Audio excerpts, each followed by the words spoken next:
US H1B visa process में अब एक नया पैटर्न सामने आता दिख रहा है, जहां सिर्फ इंटरव्यू सवालों तक मामला सीमित नहीं रह गया है, बल्कि सोशल मीडिया अकाउंट्स और ऑनलाइन प्रेजेंस तक की जांच भी तेज हो रही है। हाल ही में हैदराबाद यूएस कॉन्सुलेट में एक एप्लीकेंट ने बताया कि इंटरव्यू के बाद उनसे ईमेल के जरिए उनके सोशल मीडिया लिंक्स मांगे गए, जबकि ये जानकारी पहले ही DS-160 फॉर्म में दी जा चुकी थी। इसी तरह के कई केसेस रेडिट पर सामने आए हैं, जिससे एप्लीकेंट के बीच कंफ्यूजन बढ़ गया है कि क्या अब वीजा प्रोसेस में एक्स्ट्रा डिजिटल स्क्रीनिंग नॉर्मल हो चुकी है। आज इस वीडियो में हम समझेंगे कि कॉन्सुलेट की लीगल अथॉरिटी क्या कहती है, DS-160 में दी गई जानकारी के बाद फिर से सोशल मीडिया क्यों मांगा जा सकता है, एडमिनिस्ट्रेटिव प्रोसेसिंग का मतलब क्या होता है, और इंडियन एप्लीकेंट्स को किन बातों का ध्यान रखना जरूरी है ताकि उनका केस सेफ रहे।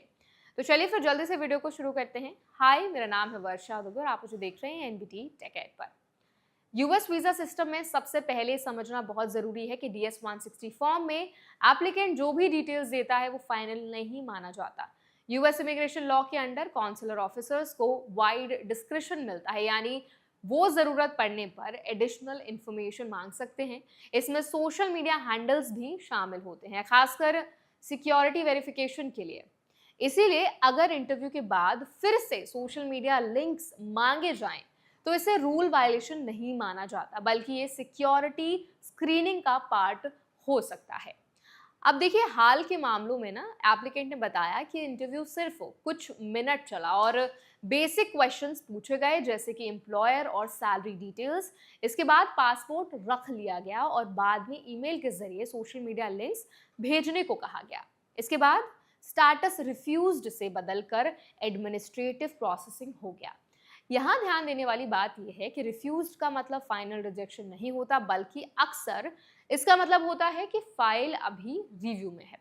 यूएस वीजा प्रोसेस में एडमिनिस्ट्रेटिव प्रोसेसिंग एक नॉर्मल स्टेप है, जिसमें बैकग्राउंड वेरिफिकेशन, सिक्योरिटी चेक्स या एडिशनल डॉक्यूमेंट रिव्यू हो सकता है। इस स्टेज में प्रोसेसिंग टाइम अलग अलग हो सकता है और कई केसेस में अप्रूवल भी मिल जाता है। इसीलिए इस स्टेटस को लेकर पैनिक करना सही अप्रोच नहीं है। सोशल मीडिया वेरिफिकेशन का एक बड़ा कारण यूएस डिपार्टमेंट ऑफ स्टेट की पॉलिसी है, जिसमें सर्टेन वीजा कैटेगरीज में एप्लीकेंट से ऑनलाइन प्रेजेंस डिस्क्लोज करने को कहा जाता है। उनका मेन एम आइडेंटिटी वेरिफिकेशन और सिक्योरिटी रिस्क असेसमेंट बताया जाता है। इसीलिए अगर कॉन्सुलेट बाद में फिर से लिंक्स मांगता है तो एप्लीकेंट को सही और कंसिस्टेंट इंफॉर्मेशन देना जरूरी होता है। अब बात करते हैं इंडियन एप्लीकेंट्स के लिए सबसे जरूरी प्रिकॉशन की। सबसे पहले DS-160 में दी गई इंफॉर्मेशन और सोशल मीडिया प्रोफाइल्स में कोई कॉन्ट्राडिक्शन नहीं होना चाहिए। दूसरा, फेक या इनकम्प्लीट प्रोफाइल्स वीजा प्रोसेस को नेगेटिवली इम्पैक्ट कर सकते हैं। तीसरा, अगर एडिशनल ईमेल रिक्वेस्ट आए तो उसे इग्नोर करने की बजाय टाइमली रिस्पॉन्ड करना जरूरी है, क्योंकि डिले से प्रोसेसिंग और लंबी हो सकती है। लीगल राइट की बात करें तो एप्लीकेंट के पास यह अधिकार है कि उससे जो भी जानकारी मांगी जाए वो क्लियरली कम्युनिकेट हो और प्रोसेस ट्रांसपेरेंसी के साथ चले। लेकिन कॉन्सुलर ऑफिसर के डिसीजन मेकिंग पावर को चैलेंज करना आसान नहीं होता, क्योंकि वीजा इशुएंस पूरी तरह सोवरेन डिस्क्रिप्शन के अंडर आता है। इस तरह के केसेस ये दिखाते हैं कि यूएस वीजा प्रोसेस अब सिर्फ इंटरव्यू बेस्ड नहीं रहा, बल्कि डिजिटल फुटप्रिंट भी इवैल्यूएशन का हिस्सा बन चुका है।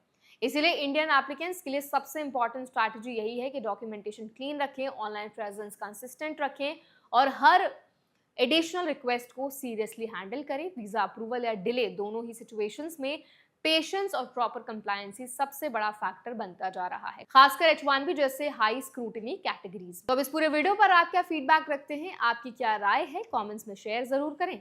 ऐसे और वीडियोस के लिए हमारे चैनल एनबीटी टेक एड को भी जरूर सब्सक्राइब